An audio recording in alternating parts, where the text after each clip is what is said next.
Hi there, I'm Paul Skeldon, Editor-in-Chief at World Telemedia, and I'm here at World Telemedia in Marbella, and I'm joined by Kieran from CFM. Hi Kieran, thank you very much for coming. Tell us a bit about what the company does, first of all, for people who don't know. Thanks, Paul. CFM is a content provider working with brands such as the NBA, PFL, Disney, Marvel, and connecting those contents, different types of premium content, with mobile operators across the world. Okay, so what are some of the challenges you're sort of seeing in that? It's a very competitive market, a lot of content out there. What sort of challenges do you see currently? Yeah, on the one hand, brand interest in carrier billing is very high, and the potential that we as a space can offer to big brand content rights holders is huge, and they are beginning to understand that and and take a real interest in our space. At the same time, we as the content provider, the marketer, the advertiser, we're caught between rising content costs. On one hand, the correct kind of push from operators to have ever more premium content, and that's pushed us to work with the NBA, which is at the very expensive end of content in our industry. On the other hand, we've got rising advertising costs, as a kind of global economic outlook affects also our Google ads. Linked to that is, we're in an industry where people need to have money spare to spend on fun things, things that are a choice to them. An NBA subscription, a monthly subscription, is something that somebody can take or leave, depending on their financial situation. They might prefer to have a different set of subscriptions, or be limiting their subscriptions overall because of the global economic climate. So they're the three challenges that we're between. Added to that, with the operators, you've got sometimes very set structures that aren't maybe flexible to big brands, whether that comes to revenue shares, payment flows, billing cycles, or billing prices. Maybe a reticence in some respects from the carriers, maybe to go for higher price points which are needed for higher value services.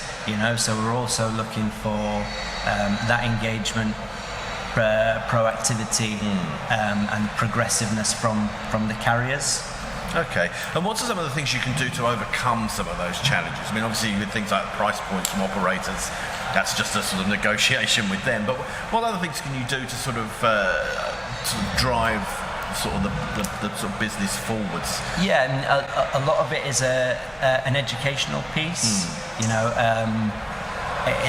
the specific instance of NBA, a lot of people might come back with the response of,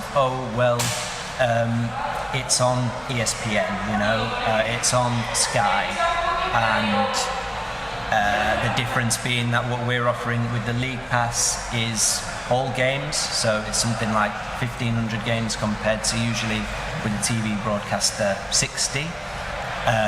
So it's really a product for the hardcore NBA fan, for someone who's following a team, and why that's complementary to the major TV broadcaster and not in conflict with an educational piece around how we're going to get this big brand on board into carrier billing, and part of that is going to be that the carrier is also progressive, willing to work with it, and willing to maybe come up with a bespoke model for a really premium partner. Great. It's interesting, like one of the points you made in the sort of panel and earlier on in the video, is that for some of these players, it's a new channel to them, and they're actually interested in doing this. I always looked at it the other way round, that sort of this was an add-on but actually it's quite a valuable thing to some of the content owners. Yeah, particularly in the sports space, you know, the competition for rights and also for monetization, it's quite fierce. You know, people maybe think that it's the best idea to have a subscription platform, but do they know what kind of business model is entailed? You know, their traditional model is sports rights, or sell the package to a country and don't worry too much about how it's monetized. That will be the broadcast partner. And you see, for example, Ligue 1 in France, you know, they take everything in-house, try to do their own platform. A really interesting model, you know, and that's following a little bit like the NBA, where the League Pass still retains all of the rights for all the live games, as well as having those broadcast partners in the country. Excellent. So what's next? What are some of the sort of things we should be looking out for? You know, I'm not going to say in 5 years because this changes too quickly, but the next year or so, what are some of the kind of things we should be looking at? I think we as a whole industry need to go out there and try to attract these brands. You know, the more brands that we bring to the space, whether that's sporting or otherwise, you know, the more they will look at each other and say, okay, we see that NBA is doing well in carrier billing. We should probably look for a partner in that space as well. You know, we don't have the resources to keep every premium sports rights holder happy.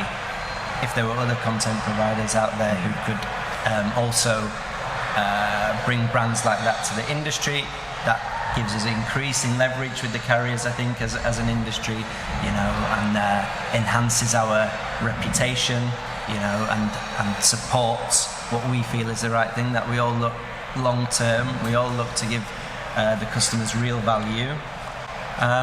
So yeah, that would be my appeal. Interesting for the times next ahead. year. Yeah, well, that appeal. Yeah. So you've heard it here first, everybody. You need to do what Kieran says. Kieran, thank you so much for joining us. That's really interesting. Cheers. Enjoy the rest of the show, and thank you everybody for watching. And we'll see you again soon. Thanks. Thank you.